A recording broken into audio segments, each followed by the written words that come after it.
Hello and welcome everyone who's listening now in the YouTube channel. I'm PATRICIO, Secretary General of the Responsible Touring Institute, and I will moderate this webinar.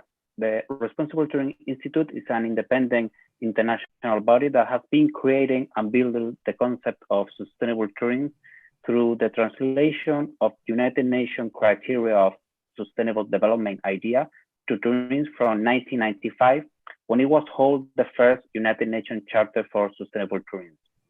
And this, we do it as a teachable reality with the responsible tourism system and the biosphere level. Biosphere is a comprehensive system of continuous improvement and positioning of a destination, a company, or tourism product through accompaniment and training towards the horizon 2030, according to the criteria of sustainability that United Nations has, and the involvement and assessment by employees, citizens, and tourists. We do that with this translation of the 17 Sustainable Development Goals to the tourism industry, and with the support of the United Nations Sustainable Development Solution Network, SDSN, with a methodology that has been approved in the only worldwide conference sponsored by UN, UNESCO, and under WTO in 2017 as the International Year of Sustainable Tourism for Development. This translation from means that with the biosphere, what we call the biosphere circle, where destination, enterprises, employees, citizens, tourists, and communicators are, that are aligned in activities connected to the 169 targets of the 17 Sustainable Development Goals in a positive and exciting process of behavior and technical measurement of sustainability.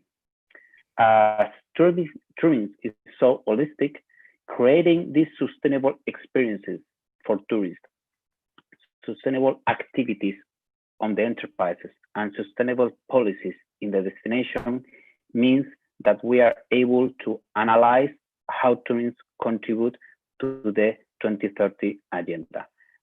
For this webinar, we've got three speakers that I will present now. The first one is Glenn MANDZIUK, that is the President and Chief Executive Officer of the Thompson Okanagan Tourism Region, that involves over 1,400 industry stakeholders and 90 communities and hamlets.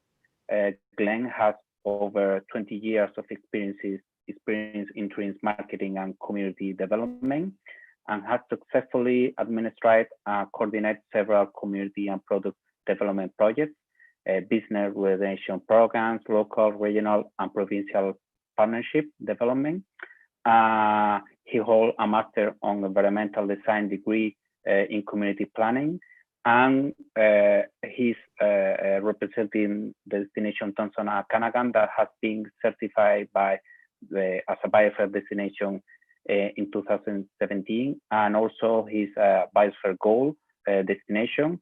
And with this support because of this sustainable behavior, also destination has been awarded, for example, of the winner of the World Responsible Touring Award and North America Responsible Touring Award in 2019 and 18 of the World Travel Awards, finalist of the UN World Tourism Organization as a non-governmental organization, also in SCAL International Sustainable Touring Awards, Destination Awards of the Tourism for Tomorrow, and many others. Also, we have, we welcome now MARAEY Rio de Janeiro as the first private project in the world to sign the Biosphere Certification as a sustainable tourism destination. And for that, we have Mr. EMILIO MERLO, that is the CEO of MARAEY Rio de Janeiro, a project that aims to become the main tourist and residential sustainable development in Brazil. He's graduated with a degree in law and holds several postgraduate degrees in business administration and management of real estate and construction companies. And before joining IDB, Emilio spent 15 years as a consultant and investor in real estate companies and projects across the world, like Spain, USA, France, Morocco, and many others.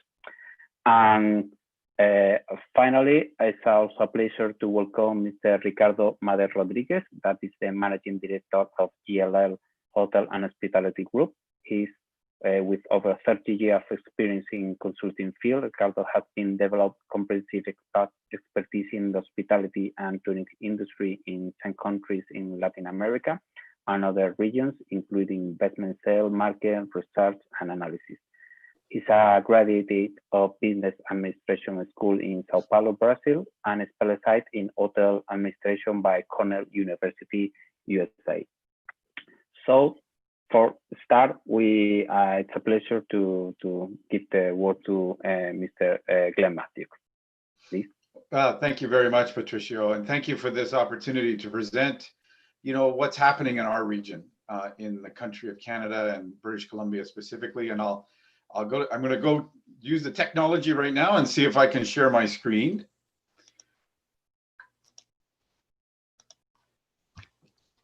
And begin the presentation. So our region, I'm going to talk a little bit about how we're building a resilient and responsible tourism industry in our part of the world, and specifically a region called the Thompson Okanagan region in Canada. A region, as you see, we're on the Pacific coast of Canada in British Columbia. Our region is about 71,000 square kilometers in size, and it's got the highest mountain in the Canadian Rockies to Canada's only true desert environment, with the similar flora and fauna that you would find in Mexico and the southern United States. It's got such diversity. Our membership as an organization has over 4,000 members, stakeholder members in the region. And we're the official representative of the Ministry of Tourism, Arts and Culture, proud member, as you see, of the Global Sustainable Tourism Council, and a variety of other partnerships that I'll touch on as we go through this presentation. Our organization has some very core programs around research, and I'm going to talk a little bit about the use of big data and how we employ the use of that, destination development activities, destination stewardship, travel trade, travel media, and of course, the content and social media development. And there's some of our title initiatives. And as Patricio has alluded to, we are a proud certified gold recipient of the Biosphere program. And I'm also honored that Patricio outlined a few of our recognitions, and I'm very, very proud of our team at the Thompson Okanagan Tourism Association and the work that's going on within the communities. But we are very, very focused on the development of responsible and sustainable tourism. And you can see that through these recognitions. How we value our regional approach is four key pillars. Profitability. Obviously, we're not in philanthropy and tourism. We are actually in the business to make money. And it is important that we build a sustainable year-round destination. And profitability is an important aspect of that. People. This is about inclusivity. It's about reaching out to our Indigenous communities and being part of understanding our residents and supporting our residents, and not doing development at the expense of our residents. And I'm going to talk a little bit about that as well. The place, obviously, the culture, the environment are central to our approach and central to our success as a destination. Without it, we have nothing to sell. We have nothing to host. And so those are a key factor that we need to consider. And finally, partnerships. Partnerships are critical to the success of any initiatives, any of our approaches. Every project that we take on has to have a partner, and in order for it to be successful. And you'll hear a little bit more and see a little bit more about what I mean by that. For the next 10 to 15 minutes or so, I'm going to talk about this sort of structure. This is our approach, and I'm doing around clear intention, transformative opportunities, inclusivity. You're going to hear a concept around climate aware marketing, in which we employ big data. Accountability, which will refer to the certification that that Biosphere provides. Expanded measurement, and of course, and as I mentioned earlier, the foundation of any destination, the DNA of the place. So when I talk about clear foundation and clear intention, it is about those strategies, the strategies that we employed, and we engaged 1,800 of our operators and thousands of people across the region in developing our regional strategies. These are, we did our first one in 2012, and a follow-up just recently. I launched our Embracing Our Potential 2.0, which engaged and ensured formal support for those strategies. And what those strategies gave us was we had to rethink what we value and how we measure success. That was really important. We needed to broaden our thinking from just looking at the economics of the return of tourism and broaden our thinking on its social, cultural, and environmental impacts, and broaden the success factor. We had to focus on zero-sum thinking. We had to confront that issue because everything we do can't produce a negative. So that was a big challenge, and things take a little bit more time when you develop projects. But when you confront those issues around, if we do this project, what are the downsides of this? There shouldn't be any downsides. We did shift our approach from product development to experience development. The industry also developed a deep understanding that tourism in their communities that we work in is a privilege, not a right. And when you think about it that way, things change about how you relate to your community and develop within it. Respect obviously comes from that approach, and the society versus tourism approach doesn't have that push and pull and that impact if you come at it with this privilege versus right. And finally, looking at the destination as a living lab, understanding you'll make mistakes and trying to do transformative travel, but work through challenges and create these best practice examples in our communities. And those were driving forces of our clear intention. The other big part of this, in order to have transformative travel, you have to have meaningful engagement. I'm only going to give you a couple of examples here, but it does permeate everything that we do. We have 33 Indigenous communities in the region and 3 nations of Indigenous communities.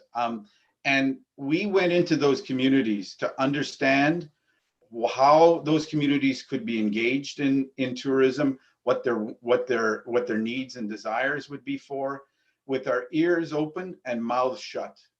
In order to develop a meaningful relationship with these communities, we needed to come in there with deep understanding to work collaboratively to develop those economic opportunities to progress Indigenous tourism through respect and cultural authenticity.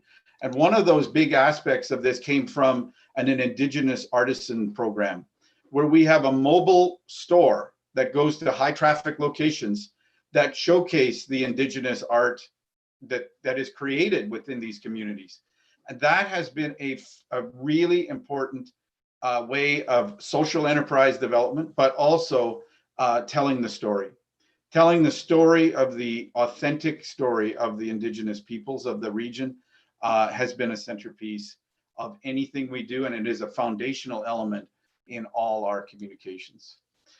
Obviously, with the pandemic response, we've had a significant challenge that we've all faced across the world with our tourism industry. And what we've taken is strong steps around developing a tourism resiliency program. That program is providing one-on-one support to each and every single business across the region. We had to pivot our organization and train full-time program advisors to provide meaningful support, to streamline communications between the policymakers and the people on the ground, and provide and be an advocate for those business support programs that may not exist, that need to, in order to ensure the long-term sustainability of the business. Those transformational engagements with those businesses were critical and will be critical for our long-term success as a destination coming out of the pandemic. Inclusivity should be a foundation of any initiative that you do within this context of sustainability and biosphere certification, you must have a destination that is inclusive for all.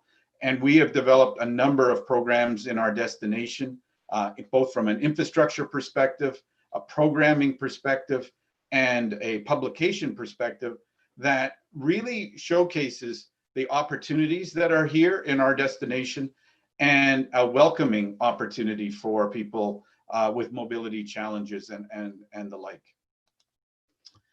Climate aware marketing. We want to attract the right visitor to the right location at the right time of year. And our additional approach to this is with the lowest carbon impact. This enables us to, again, broaden our thinking as a destination management organization to look at how we market and promote the destination in a way that's unique. And so we use big data. We use cell phone tower data, among other things, embryonics analytics data, and a whole suite of data analysis to understand the visitor, their patterns. We know daily, weekly, monthly, what is happening on the ground over our 71,000 square kilometer destination. So we analyze origin, length of stay, and even the transportation method of that visitor, which then leads us to talk about the carbon impact of that particular visitor. And the type of visitor that we focus on when we look at our market segment is authentic experiencers and cultural explorers. And they tend to use less resources, but invest more in communities and understand more. And so we can hyper target exactly where those folks live using these approaches. And it's worked very, very well. As Patricio pointed out, on November 1st, 2017, we were very proud to receive the Biosphere certification. And since that time, the gold certification, we feel very strongly about this program because it provides that, as Patricio says, that continuous improvement model, as well as the framework in order to do proper focused destination management. Looking at 137 key criteria across a variety of platforms ensures that we as a destination are taking those steps that need to happen in a more holistic manner. And so it was a proud day, and you can see some of our stakeholders that were in the room that day. We've now taken that model and drawn it even further, where we've established our relationships with our communities. We have 35 community destination marketing organizations we work very closely with within the region who have embraced the Biosphere approach. And I'll touch a little bit more about the companies. But we also have relationships with even our hydroelectric company, where we have a full-time energy auditor on staff who are working with businesses to help reduce their energy consumption, to managing 35 environmental organizations in the area, looking at wildlife corridor management, water quality, and foreshore management. There's a whole variety of partnerships. And as I mentioned, regional partners, local partners, company partners. Without partners like this, these programs aren't successful in their effort. We've now extended it even further with a community or a committed company program, where we have over 200 businesses who are now into the Biosphere commitment process, where they stand out and they're doing extra things, training and processes. And this is the process by which they go through. When they make their commitment as a stakeholder, they get a full training package. They activate a regional pledge, which I'll finish up with today, and become a committed entity. And that process is a continuous process. Again, as Patricio outlined, it's a continuous improvement effort that these businesses are involved. But these, if you will, are the best dresses in the window that we sell to our customers. When we look at our 4,000 members, these 200 businesses that stand out are a big part of that. We also expanded measurement. As I mentioned, we are focused on expanding our thinking, and you can see some of the key criteria that we look at. We are also an international network of Sustainable Tourism Observatory member. We're the only Canadian member of this INSTO program through the UN WTO. And we cross-measure our destination versus other leading destinations around the world that are in this space. And finally, the DNA of the place. You have to build on strong values, drawing from our powerful story. And we want to engage our visitors and residents and industry to hold our place with reverence and responsibility. And we have established a pledge to achieve that is signed on by thousands at this point. This pledge draws from comprehensive research from around the world and partners, but more importantly, from the residents of our destination and our Indigenous communities. It is truly our DNA of the place. It enables the visitor, the industry, and our policymakers to understand who we are and our collective expectations to be respectful of the land, the animals, and the people of this place we call home. And so this program is called the 7 Affirmations for 7 Generations. These are truly Indigenous values when they look at generational thinking. And you can see these things that revolve around these fundamental values and that you would, as a destination, as a community, and as a business partner, are directly committing to. And so you can go and see this pledge at this website. And there's a video that goes with that to kind of really explain that program. And I encourage you to go take a look at that. So one of the things I wanted to leave you with is the fact that when we started this process and we talked to communities back in 2011, the biggest problem we had and continue to have for 50 years was that generation of tourism revenue happened in 45 days. 80% of people's revenue were generated in 45 days. And if anything bad happened in those 45 days, literally they would be out of business. We needed to broaden our approach and to when revenues come. And there's a lot of people that talk about shoulder season development and all those kind of things. But what we had to do was the fundamental thing was work together around a common cause over a vast region, having common values that had meaning, both for the resident and for the industry. And more importantly, as I said before, the consumer that would understand that. We took that number from 2012 to 2018 to 110 days, and which was dramatic in itself, but we are focused to get it to 200 days. The pandemic has thrown a whole new interesting discussion point that I know we'll probably touch on a little later in the conversation. But what has happened here has happened in a focused way and in a sustainable way. And so we're very, very proud of that. So again, I'm thank you for this opportunity to present, share with you what's going on, some of the highlights of our region and activities that we formally, as you know, we're very passionate about this space and passionate about what we do as our destination. And thank you very much, Patricio. Thank you very much, Glenn. We are very, very proud and very happy to have you the destination of your enterprise and citizens in this Biosphere community, because you are doing a really good job mixturing new technologies, cultural heritage, environmental, climate change, governance, and economy. So you are approaching sustainability, as United Nations says, in a very broad scope, no? So thank you very much for your presentation. And I now give the word to Mr. EMILIO Izquierdo. Please, go ahead. Thank you very much, Patricio. First, Patricio, thanks to you for launching together with me this webinar, and to you and your team for your enthusiasm since our first contact. I think it was about a year ago, and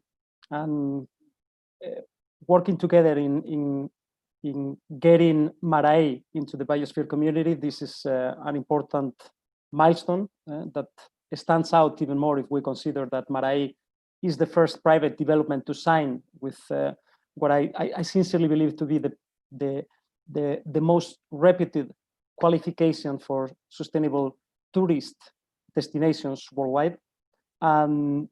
By signing this agreement, we at MARAEY, we continue to strengthen our genuine commitment towards sustainability under the strict standards imposed by Biosphere. And it also gets us a step closer towards our dream of turning MARAEY as one of the most unique benchmarks of comprehensive sustainability in the world.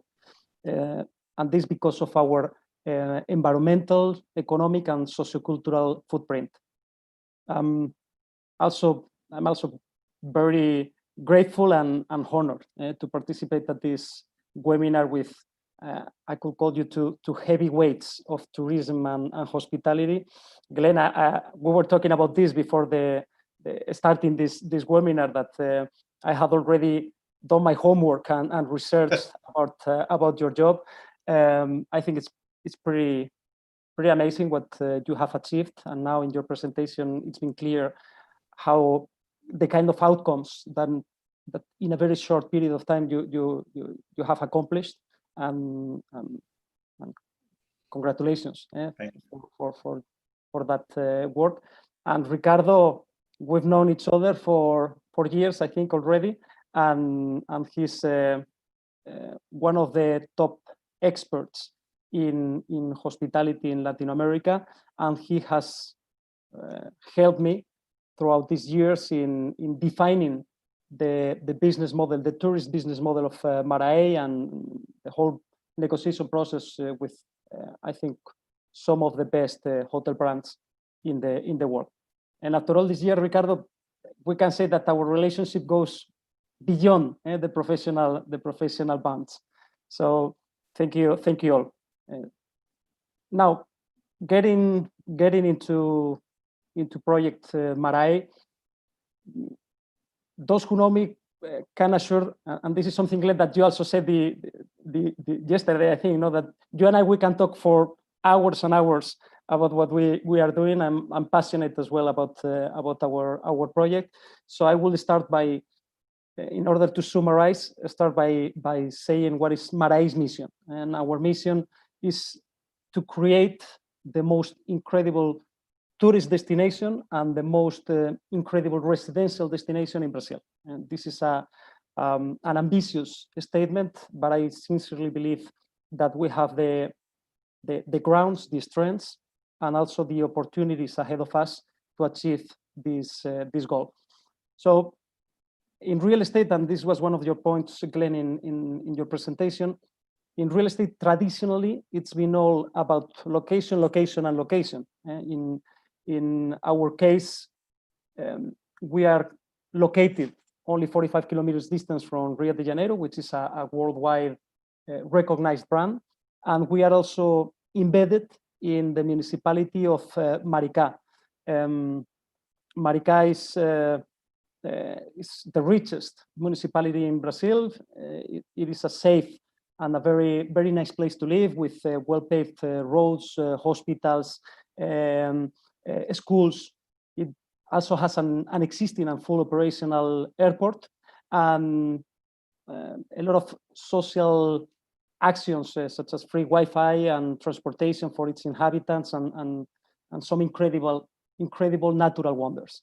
So alongside location, we have 844 hectares with 8.5 kilometers of pristine beaches. So together with location, we have incredible physical characteristics for the land. But on top of that, throughout many years, we have worked on a business value proposition, both as a tourist and residential destination, that is completely unique. So talking about the tourist perspective, we shall offer in the first phase of the project 3 complementary hotels. One is an eco boutique resort managed under the European plan approach. The second one is an all-inclusive beachfront hotel. And the third one is a golf resort, this one located in front of Maricá's astonishing lagoon, and managed with a mixed approach between European plan and all-inclusive. These 3 hotels are complemented with a hotel management university, and the 4 venues, the 3 hotels and the university, create a differentiated tourist destination, especially, I will say, if we take into consideration that the other beachfront resorts in the state of Rio de Janeiro are located more than 3 hours drive from the national and the international airports. So tourism and residential. As a residential destination, we will offer highly designed and efficient homes with ample spaces, the best construction materials, top health, education, sport, and entertainment facilities. And being so close to Rio de Janeiro and surrounded with a population, we have in a 35 kilometers radius, we have close to 2.5 million people. So we target, within our project, we target mostly first home buyers, so we can turn Mirai into a living community. This kind of mission and introduction of Mirai, now let's move into the topic, the sustainability and how we link Mirai with comprehensive sustainability. I will highlight four concepts. The first one is public and private collaboration.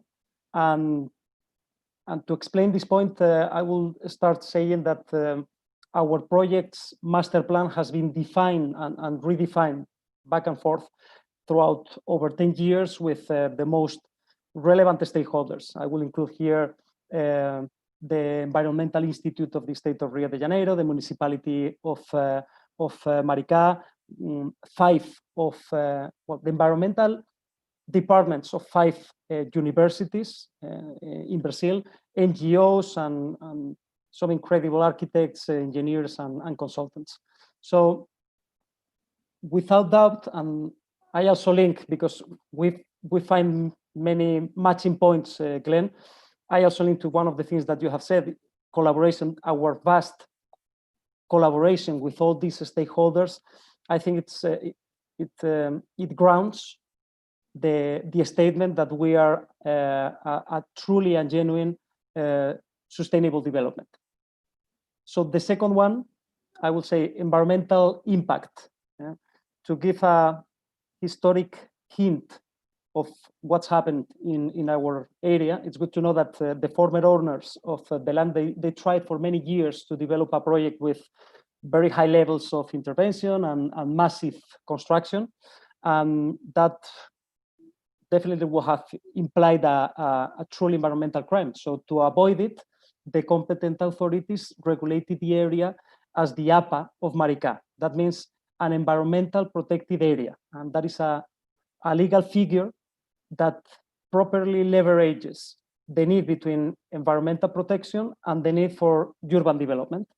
So when we acquired the land and took leadership over the project, as I said, we define and redefine with a wide array of interested parties the current master plan of Mirai.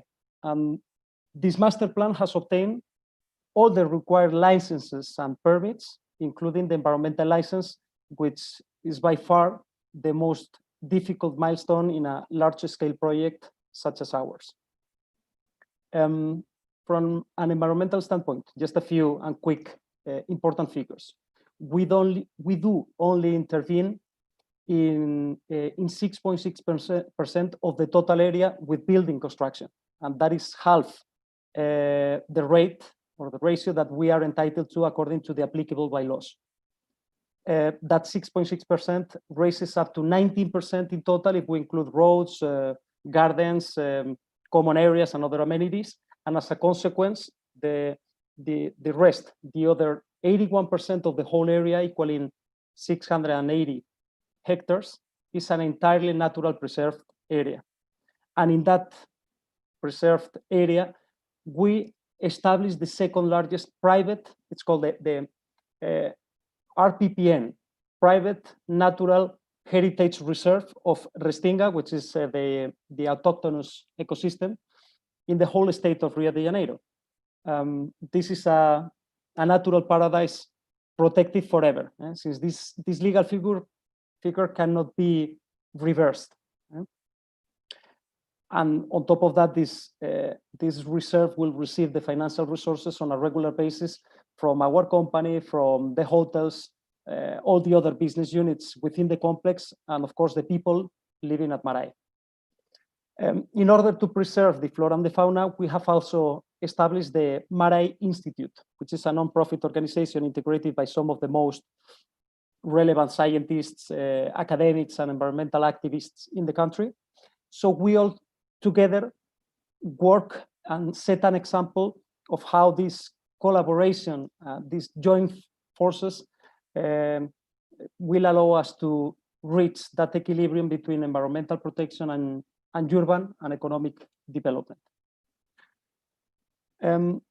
Well, at this point, I will also mention very quickly the golf course, which is usually an amenity that receives a good deal of criticism because of its water consumption and natural invasion. But us at MARAEY, we have designed the 18-hole golf course with a highly sustainable approach.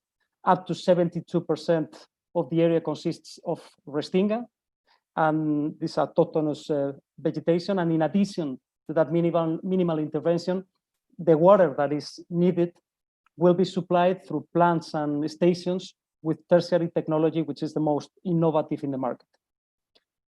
The third one will be the economic impact.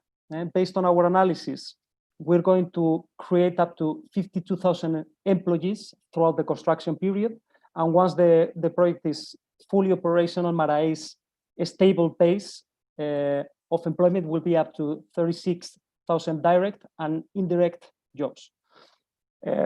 This is a huge investment. We're talking of about $3 billion that will also entail millions of taxes that will revert in better infrastructures, in more and better educational and health programs, and so forth. We, in our 5-star hotels, we estimate to welcome an average of 300,000 tourists per year who will be involved in sustainable tourism thanks to plans defined and implemented in order to support social, environmental, and cultural causes. To boost these programs, we shall dedicate a percentage between 0.5% and 0.7% of the hotel's total revenues in order to create a better world by encouraging customers to get actively involved in activities such as collaborative events to support local communities, fairs featuring local artists, initiatives to combat discrimination of any kind, etc., etc. And finally, socio-cultural impact. We are very proud of our commitment towards education, which is for sure the best way to fight inequality on the long term. Therefore, we have an extensive program of collaborations with schools and training centers, which together with the Hospitality Management University will propel the opportunities for the people of the region. And these people will be able to gain better capabilities and also to have access to more and better jobs. We also have a detailed program of actions aimed to preserve and to integrate the traditions and the cultures of our surrounding communities. Again, Glenn, we have here some connecting points.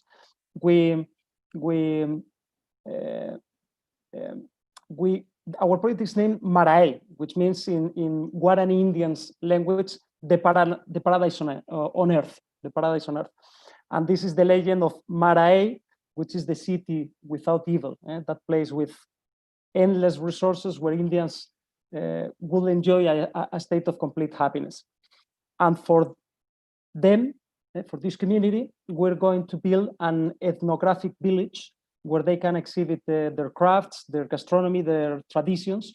And of course, they will also be able to get an economic foundation in perpetuity, forever. Another major example of this commitment may be found in what is called the Regularización Fundiaria of Zacarias Fisherman Village. We also have a fisherman village within the project. This is a community of up to around 200 families who live inside the area, and they will be granted the deeds of ownership of their houses. And moreover, this community will receive improvements in urban infrastructures, similar to the rest of the development, such as, for example, road urbanization or underground electricity, among others. Finally, MARAEY is an inclusive project, and that means that, for example, the private natural heritage reserve shall be fully open to the public, so everyone will be entitled to visit and to enjoy that natural paradise. And the same principle applies to the golf course and to all the other sport and leisure facilities, because we want to be part of our community and not to be isolated from our people, especially the people from Marica. So in conclusion, because the clock is ticking, we have a tremendous challenge ahead of us. We also feel a tremendous sense of responsibility to do things right. And only through collaboration and environmental, economic, and sociocultural compromise, we will be able to make the legend of MARAEY, the paradise on earth, come true. Thank you very much, Emilio. We are very happy to start this work with you and this building of this idea of MARAEY, of the paradise, through with the sustainability environment, and that's gonna be great, this project. And now for me it's a pleasure to give the word to Ricardo. Thank you, Patricio. Thank you for having me here. Thank you, Emilio, for giving me the opportunity to work with this incredible project. Just a quick introduction on JLL. JLL, it's a real estate service company. We provide the service to investors in real estate in general. We are a 500 Fortune company listed in the New York Stock Exchange.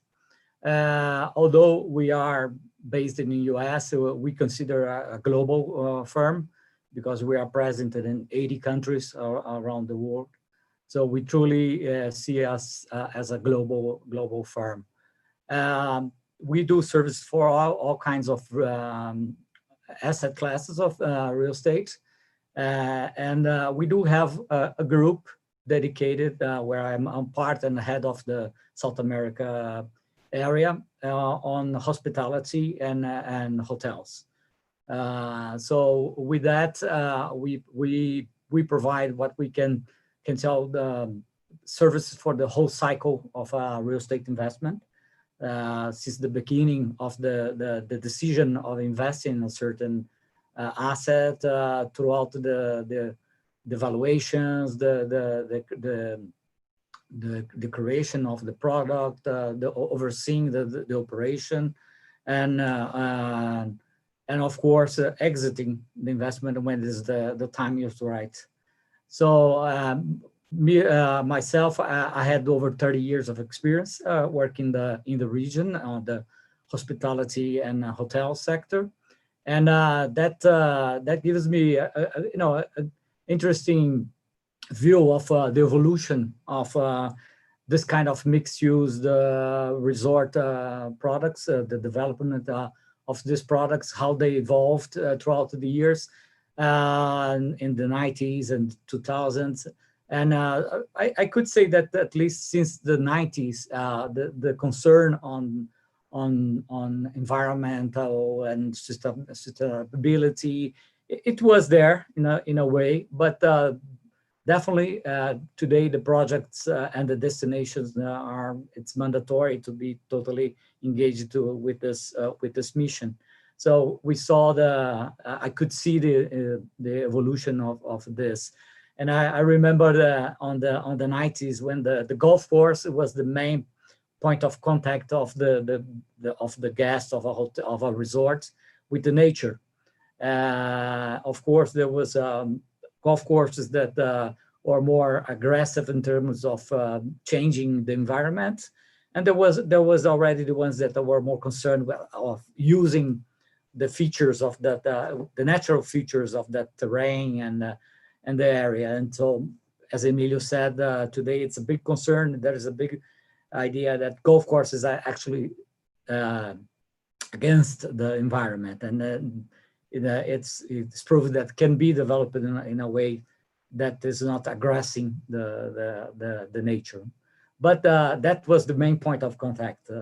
Regarding wellness, the main point was the spas. The spas were the big things in the 90s and the 2000s. And the metrics of a spa was the number of treatment rooms, how many rooms of this kind of treatment or that. And today we see the evolution with more people. They want to be outside. They don't want to be in a treatment room. They want to be in contact with the nature. I saw in the Glenn's presentation, one picture of a woman doing yoga on a cliff. And that's what people are looking for. They don't want to be indoors anymore. So this is the evolution of a destination. And I'm really happy on this phase of my career to be working on the MARAEY project. It's a group of investors. People might consider them crazy because the people say that investing in Brazil is for professionals and or for crazy people.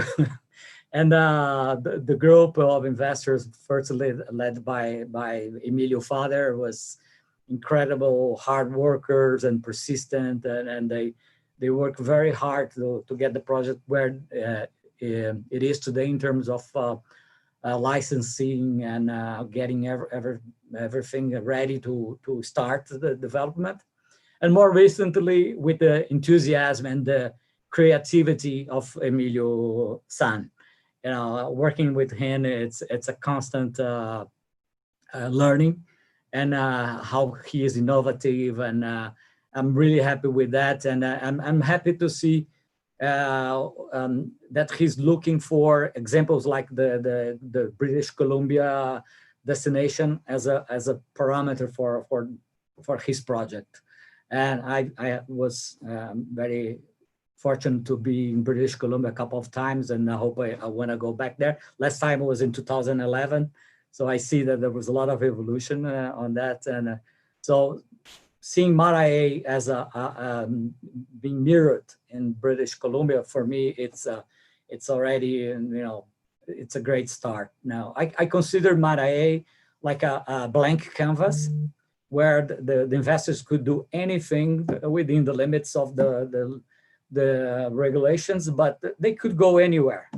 And together with the city of Maricá, that is a very, let's say, young city that is trying to improve and not only improve financially, but the quality of life of their population.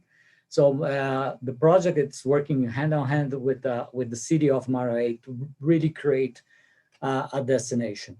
So back to what was supposed to be my team about tourism. The evolution of tourism has been tremendous. The number of tourists traveling globally has increased 5% per year since 2009. The number of people traveling grew from 700 million people in 2004 to 1.4 million in 2019, an increase of 1 million people traveling. And of course, this 1 million, extra 1 million is going to the traditional tourist destinations, the big cities in Europe or US or Asia. And this is creating a congested tourism destination. The cities cannot support anymore the number of visitors, particularly in the summer. I remember when my first visits to Europe in the 80s and the 90s, where you could go to the Louvre and contemplate the Mona Lisa picture for 1 hour, lose your thoughts on that and leave. And about 5 years ago, I had one of the most bizarre experiences in traveling was taking my daughter to see the Mona Lisa at the Louvre. And that experience I will never forget. I almost lost her in the middle of the crowd, and I literally, I think we could stay, I don't know, 30 seconds to 1 minute in front of the picture, and then we were pushed away by the crowd. You know? So that's how destinations are growing, and people are looking for alternative. There's this concept of over tourism versus under tourism. Over tourism is this congested destinations, and under tourism is people looking for experiences, going to be in contact with the environment, with the wellness. That's what they are looking for, and this is the trend. So this, if the tourism continues to grow 5%, certainly this will go to destinations where there is less density, there's concern with the environment, and not only the environment within the limits of the property we're staying, the resort or the hotel or the community. They want to make sure that they're going to visit an area where the whole community, the whole environment, it's also having a quality of life concerned with sustainability and wellness. Glenn put this very well on all the groups that belongs to the chain of the tourism in the British Columbia area. So the tourists, the guests, they want to see that they went to a place that is really concerned or committed to this new wave of life. The hotels are more and more. The resorts, MARAEY has three hotels. One of the hotels is very developed on groups and big groups, corporate groups, associations. And according to the Global Wellness Institute, the groups that are traveling to destinations that are committed to the sustainability and wellness, it's already a $4.2 trillion industry, and it's growing 5 to 6% per year also. So more and more, even companies, they want to go to places where they are committed to environment. So I'm glad that MARAEY, and basically as a pioneer in Brazil, and then one of the pioneers in the South America for sure, but in Latin America, and to this trend of tourism. So what's happening in the region related to that? Not much. Incredibly, Brazil, according to the WTTC, Brazil is the #1 country in number of resources, nature and cultural resources. And Brazil does not explore that. We are #1 in Latin America and #6 in the world. And the countries that are doing more, that's a very good benchmark and example is Costa Rica. And that is totally developing their tourism focus on this trend. And in South America specifically, I think Peru is doing a very, very good job. And creating this not only for Machu Picchu, that is a culture destination, but more and more for the nature. So I think Brazil has a lot to learn with destinations like British Columbia, but also with some of our neighbors. So with that, I'll leave for more questions, and then we can talk a little bit more about what's going on here in Brazil, and if you have time about MARAEY also. Thank you. Thank you very much, Ricardo. Very interesting your experience in Latin America. Now we've got some questions from the audience also that we would like to have. The first one is how the COVID-19 can affect these global trends, and more particularly MARAEY business and Thompson Okanagan. Emilio, please, if maybe you can quick reply. I'll start, Glenn. How will COVID is well? This is no one can deny. This is a global crisis. This is a tragedy. But I am also very positive that we get some important lessons. One of them is how we need to help each other, and probably the best and the most incredible example is the generosity and the courage of sanitary workers.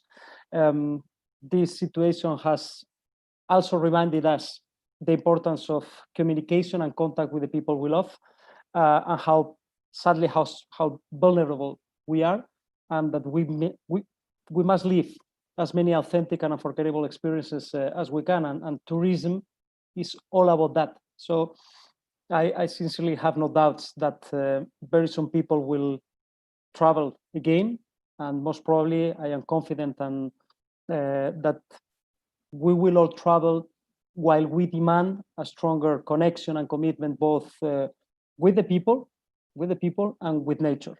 And that is, I think, a lesson for all the actors in the industry.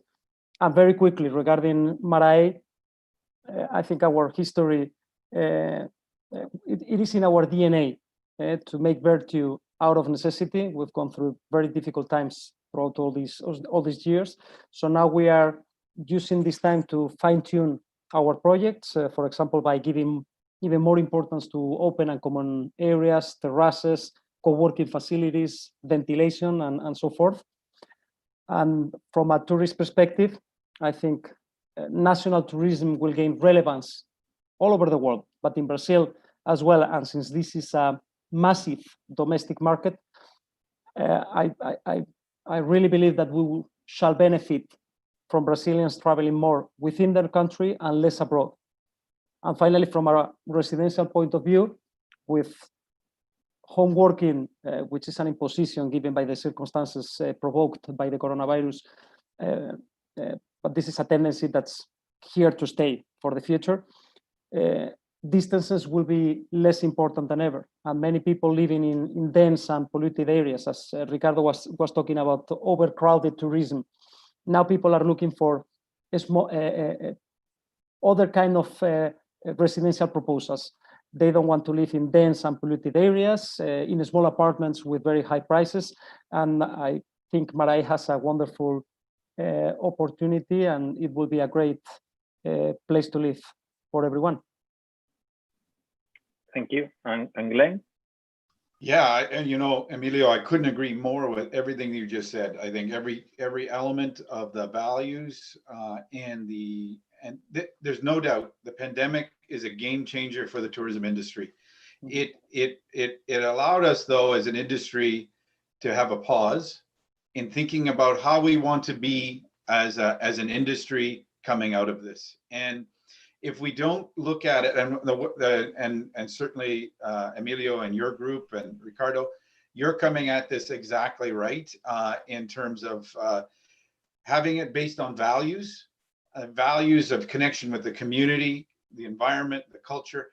Those destinations that come out of this with those values will be the ones that succeed in our view. You know, we're doing a lot of one-on-one support right now with industry, providing advice through this difficult time. We've already lost 20% of our business to insolvency. This happened so quickly because of, you know, not being prepared, not having those support networks in place. We are doing everything we can to save those businesses through this process, but it will happen because of the responsible approach, the connection with the community. The social license with the community is really important, because a lot of communities are concerned about, you know, visitors coming in, and does that affect the health and safety of the residents? If the industry and if the destination takes steps necessary to ensure the safety, and this is one aspect here that we do a lot of programs with the World Travel and Tourism Council around safe travel, ensuring the guidelines are kept and that the cleanliness of the business is at the highest standard possible so that the customer feels safe, will be very successful. It will be a way that that we can see. And when I talk about success, it is looking at success holistically, not just the economics, but the environment and the culture and our system. And to your point, Ricardo, about the Mona Lisa and seeing that, I was very struck by the pandemic, and you could see webcams and the streets of Venice and places like that empty at prime times. This is an opportunity for destinations around the world to rethink before they reopen in a big way. And like I say, this and sustainability and the responsible approach that the MARAEY is taking, and developments like this, and the approach of destinations like this will ensure our long-term success as an industry, first and foremost, because we have to give confidence to the resident, the confidence to the visitor, and the project has to be sustainable. So couldn't agree more with all the values you just shared, Emilio. Thank you very much, Glenn. We are over time, but we have some minutes, 15 more minutes, because we got some more questions. Thank you, Glenn, for your thinking, because I agree with, maybe we may have the time now to rebuild tourism and see how can help this agenda 2030 and reach all these targets. No. For Ricardo, I've got a question for you. It says, Brazil has always been considered as a tourist market with tremendous potential, but despite the steady growth in the number of tourists during the past year, it does not seem to really take off. What do you think it needs to jump into a new level? Is it about air connectivity, hotel infrastructure, service, labor costs? How difficult may it be for an ambitious project as MARAEY to get financial in such a difficult environment? We have another hour for that. No, no, okay. No, yeah, that's true.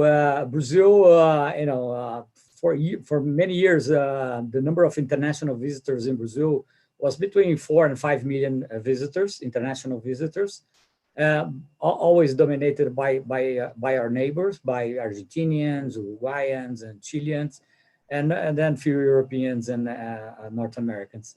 We invested a lot of money on the World Cup and the Olympics, with the hope that the plans back then was to jump from this 4, 5 to 10, 12 million visitors a year. We jumped to 6 million, and we're stuck on that since 2016. Actually, the numbers for 2019 was just released today, and we felt like 500,000 visitors, totally influenced by the economy in Argentina. So it was the decreasing number of Argentinians that is going through a economic crisis for a couple of years.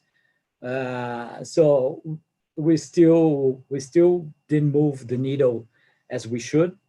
And for me, it was a big lesson. We have to look at the future, these trends, and we do have to invest in what we have that is valuable, that the WTTC just pointed out, that we are the 6th nation with natural and cultural attractions in the world. So Brazil has to invest on that. That will be the big jump on number of tourism. And again, MARAEY, it's trying to work on this direction. Just a quick relation to the COVID. One of the impacts of COVID, at least at the short term, we don't know how much it's gonna last, but definitely it's a lesson to be learned, is that the short distance tourism will grow a lot.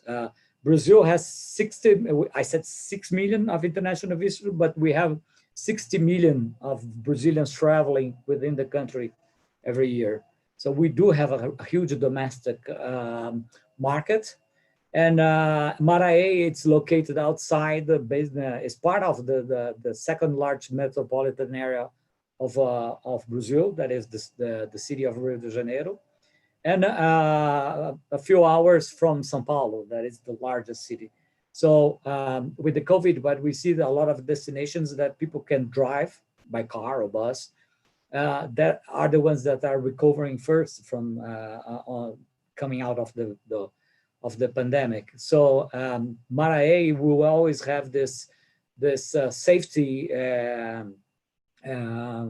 anchor, that is the domestic market, and we are very close to the primary markets. You don't have to take a plan to go there. So this is, I think it's very good. So in my view, what Brazil has to do it's to go in this direction. What every numbers are showing, between 2014 and 2018, the number of people that indicated, people traveling to Brazil for leisure, that indicated that they came to Brazil because of the nature of the experience, the environment, increased from 12 to 16%. With us doing almost nothing on promoting these attractions, very little money is put in on promoting Brazil as a tourist destination, especially as an environmental destination. So that's the trend. That's where we have to go. This is our Brazilians. I always say Brazilians have beautiful beaches and great areas, but what we have most interesting is our people. People come here. People like to go to Rio de Janeiro to see people playing foot volley on the beach, to say the carioca style. That's what they dig it. You know, it's the Brazilians, the way we are, always optimistic, always positive, and so that's our nature. It's the nature of the people and our country in terms of environment. So that's where we have to input. In terms of financing, of course, this is a tough year, but we do think that MARAEY has all the components to be a successful development, not only as a tourist destination with the hotels and all the experiences that are being created there, but also as a primary resident destination. Rio de Janeiro, it's a crowded city, huge population, squeezed between the mountains and the ocean. And again, we have a blank canvas on MARAEY, on Maricá. It's totally undeveloped, ready to be improved with a quality life. So it has all the ingredients to attract investors. We are very positive about that. Patricio, do I have 1 minute just to complement what? Okay. 1 minute or two. What Ricardo was. Just 1 minute. No, we're really looking now to, after all these years working on the permitting, the licensing, we're really looking for in the following months to achieve that historic milestone, which is the beginning of the construction works. And we're also looking for the timing. The timing now with this crisis, we really believe that in the following months, investments, and I'm not just talking about our project, but investments, solid businesses, serious investors are needed all over the world, but especially in Brazil. Our business proposal, our value proposition for tourism and for residential or buyers, residential buyers, I think it's unique, and we're really looking forward to help in the recovery of the economy of tourism and to exploit the potential of Brazil. Ricardo was talking about the figures. Ricardo and I, Ricardo has a vast experience, but I've really studied and analyzed the market for the last years. I have discussed with many important players, and our proposal of resorts 1 hour distance from Rio de Janeiro is going to help to each and every one. We're not competitors. We're offering something new. It is a niche within the market. There are no resorts within this distance of 1 hour drive from Rio de Janeiro. There are other resorts like 3-4 hours drive from the national and the international airport. So we're here to help to grow the tourism, to exploit tourism in Brazil, because the potential, as Ricardo was saying, is absolutely outstanding. Thank you very much, Emilio. Well, we are over time, so I have to finish this. I just want to tell you and all the audience that we have to be very positive, because we are going to get out of this crisis, and this is for sure. And we hope that it's going to be in a short time, but we invite everyone, all the audience, all the enterprises, all the citizens to have this biosphere sustainable lifestyle that it's gonna give us a good end in the Agenda 2030. And thank you very much, Glenn, Emilio, and Ricardo, and all the audience. And thank you very much, and bye. See you soon in person. Thank you so much to everyone. Thank you very much. Bye-bye.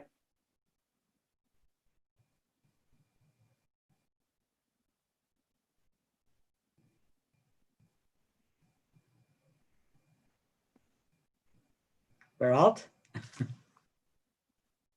I guess we're out.